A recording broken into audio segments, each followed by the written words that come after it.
BJP did not allow the House to function so that the entire country is deprived of the real truth. So in this background, we have come here, since my colleague and friend is not only the law minister but also a very good Supreme Court lawyer, which I am not. So, of course, my ministry, first ministry started with law, justice and company affairs.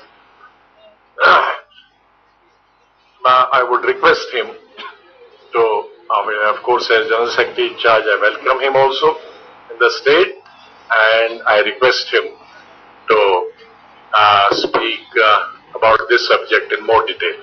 Mr. Salman Khurshid. Thank you, Azad Sahab, and all our respected leaders of Andhra Pradesh Congress Committee and all distinguished members of the media. Very grateful that you have come in large numbers. Whatever has happened as far as the allocation of coal is concerned, at least some aspects of it have been reported in the media.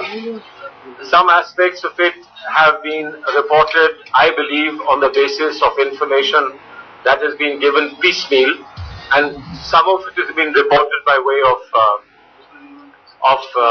analytical articles that have come. We want to make 4 or 5 very clear points, and I want to apologize to you that we could have had a very long conversation, but we have some commitments back in Delhi, so we would take the 4 o'clock flight, and therefore I'll give you some time that you can ask us some questions. The first important thing is, it's 57 blocks of coal that have been referred to in the report.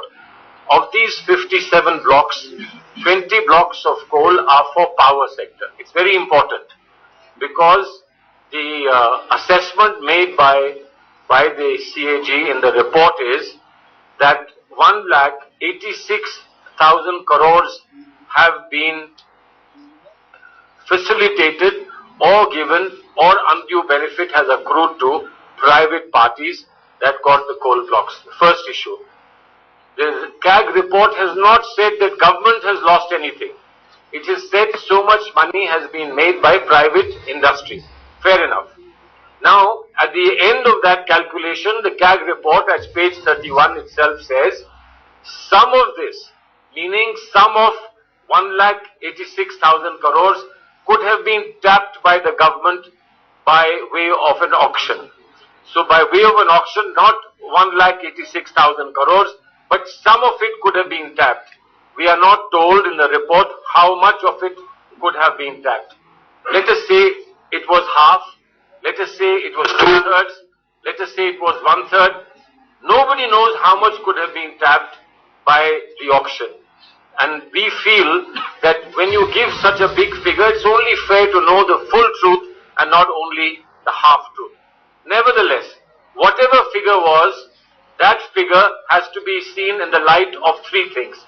One, that as far as the blocks for coal are concerned, the blocks for coal cannot be auctioned. Why they cannot be auctioned is because the tariff is provided, there is a competitive bidding for tariff, and the coal blocks are given for those people, power producers, who get their approval through competitive bidding for the state governments to provide power to the grid. Therefore, there cannot be an auction at both ends. An auction at one end for the lowest tariff, an auction at the other end for the highest that you can pay for coal. There cannot be auction at both ends. Even if auctions are introduced for power sector, auctions cannot be introduced. So those 20 blocks should have been removed of 57.